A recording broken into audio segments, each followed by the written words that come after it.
The last thing you want to hear when you need your auto insurance most is a robot with countless irrelevant menu options. Which is why with USAA Auto Insurance, you'll get great service that is easy and reliable, all at the touch of a button. Get a quote today. Restrictions apply. USAA. Hilton brings you new ways to stay. With experiences that let you capture the glory days. Introducing the Graduate Hotels. Each inspired by local college towns, these stays are always original and never boring. Get in touch with traditions all across the country and enjoy a stay that's a class above the rest. Book at Graduate Hotels with Hilton Honors Points at Hilton.com. It's a win-win. Hilton, for the stay. Halliday presents, in the red corner, the undisputed, undefeated Weed Whacker Guy. Champion of hurling grass and pollen everywhere. And in the blue corner, the challenger, extra strength Halliday. Eye drops that work all day to prevent the release of histamines that cause itchy allergy eyes. And the winner by knockout is Halliday. Halliday, bring it on.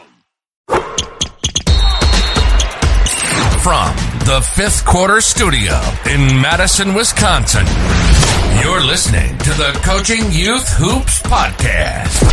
They're playing basketball. Here's our hosts, Steve Collins, and Bill Flitter.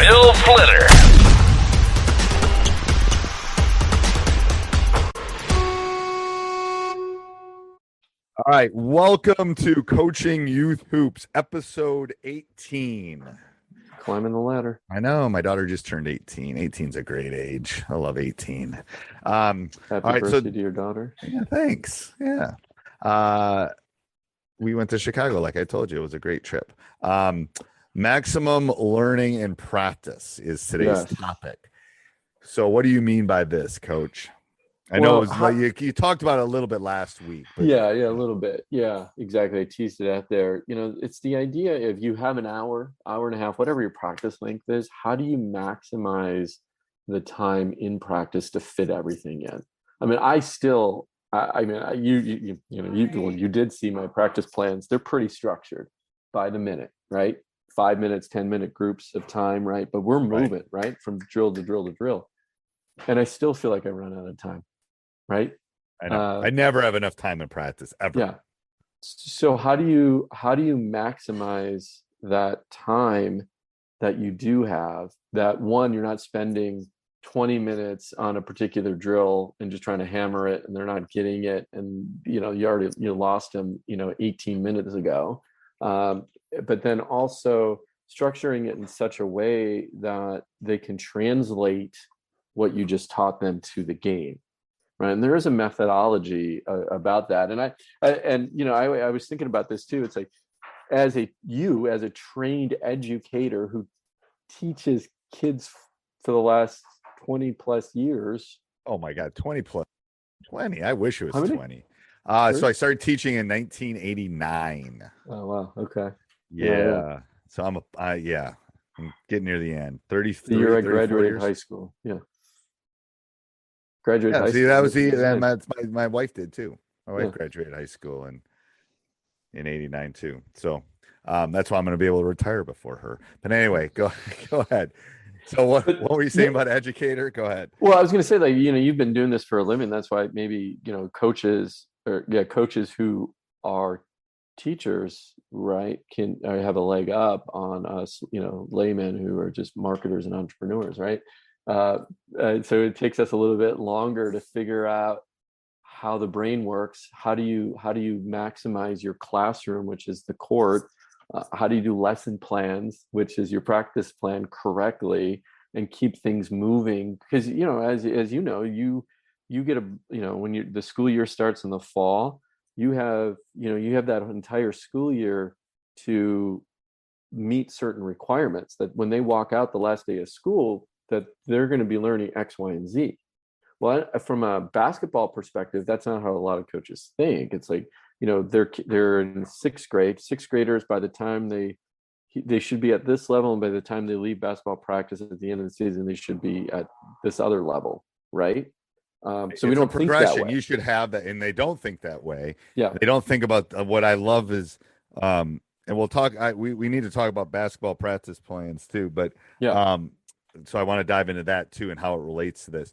But what I love about it is that when you did your practice plans, you were thinking about, first of all, the coach and all the different types of learners of coaches. Like some coaches want to see video, some coaches want to see things, some coaches will rather read things. Like I find it as a basketball coach much easier to coach than to teach. They're the same thing, but I'm only dealing with 15. If I only had 15 students all day, right, shit, I'd be the best.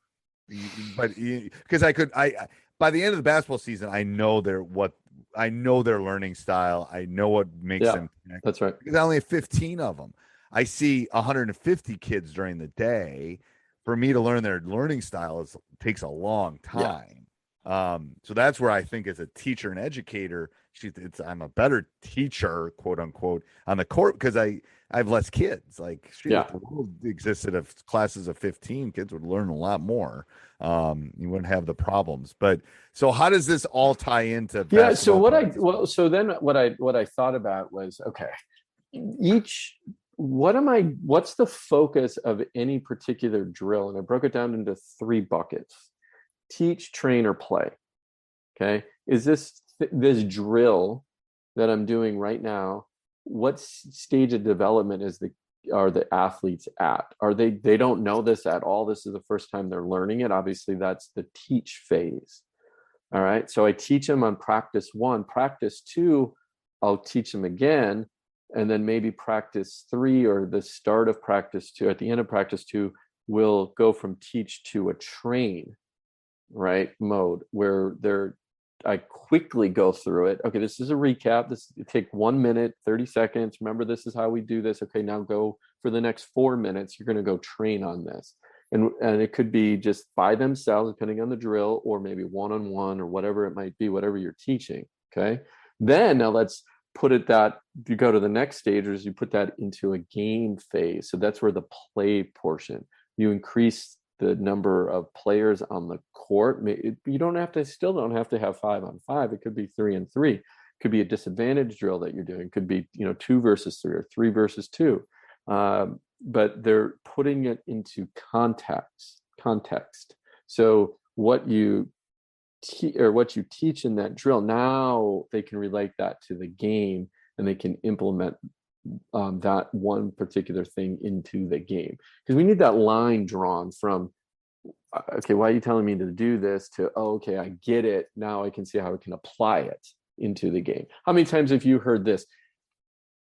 I'm never going to use advanced statistics in my life. Why are you even teaching me? Right, this, and coach? stats is easy. Right? Algebra 2, you're probably never going to use. I'm going to tell all those people listening, you're never going to use it. But stats, you will. I love how you do it. It's literally like the way teachers teach. You teach, train. So teach, training is practice, group work, experimenting, homework, all that. So teach, train, and in a classroom, play is test time or assessment time. So it's no different. I mean, there's times that I have to teach them things, even though I have colleagues that don't think we should ever teach. It's like, well, we're teachers. There's a point where I have to convey what I have in my brain to them. Yeah. You have to do that. You have to teach them or show them something. Now, can they do some of that learning on their own? And yes, that's where small-sided games come in, and that's where some of those things come in. Absolutely. Right. But sometimes it's good to demonstrate what a 2-footed jump stop should look like, and then letting them do that after that. So there's this whole, we're not going to get in the argument about how practices should be and all this kind of stuff. But there's this whole game-based thing, and then, old school thing. And the perfect mix is like anything in life. It's moderation. And you should have both of them should be mixed together. And that's how I look at the practice plan. And that's how I designed the practice plans at practiceplans.com, is this merge. I love the small-sided game. I get it. I totally do. But then I tried that, and I went, several practices in a season of just doing that. That didn't work. Right. It doesn't just work. Because they don't know how to do it. They don't know how to do certain things yet at the youth level, right? And then I also went, started with, here's a drill, just go do that drill. We're going to do that for 5 minutes. And that's it. And then now at the end of practice, we'll have a scrimmage, right? And it's like, oh, they're still not getting it. So I married those two together with this teach, train, play idea and concept. So. I think that's awesome. TM, he just trademarked that, so don't steal it. I'm going to talk about it in the 5-minute basketball coaching podcast, though. I'm going to have a 5-minute discussion about teach, train, play, because I love that. But anyway, and you'll hear me on the 5-minute podcast. 5-minute podcast coming soon too. I got. Oh yeah, he hasn't done his homework yet. He's got some homework. No, I got it. I'm doing it today. I told my wife today is podcast day, so I have a bunch to do. Okay. So anything else with this, Coach? Yeah. Hey, coaches, if you're at the wit's end of like, how do I do a practice plan? If I don't have time to do a practice plan, I want a refresh on my practice plan, head over to basketballpracticeplans.com. It's a sign up right now. We're only letting a certain amount of people in batches. The 75% is full. Sorry, you missed it last week, but you can still get in, and he's doing a sliding thing. So the sooner you get in, we talked about that just before we jumped on about how that 75% went in 3 milliseconds. So if you still want to get in, it's a possibility. It just won't be that 75% anymore, but there'll be a discount if you go over and jump in. Definitely. Because again, I want to learn from you and I want your feedback. So for that exchange, I'm going to give you a discount so I can make these beautiful. And again, I will say it, we want to be able to affect 1 million lives, youth lives over the course of while we're doing impact. Not like last week where Coach said we want to touch 1 million. No, we don't want to touch them. We want to impact their lives positively, and we need your help, coaches. All right. So until next week, Coach. All right, Coach. Thank you. Yep. This podcast is part of the Sports Social Podcast Network.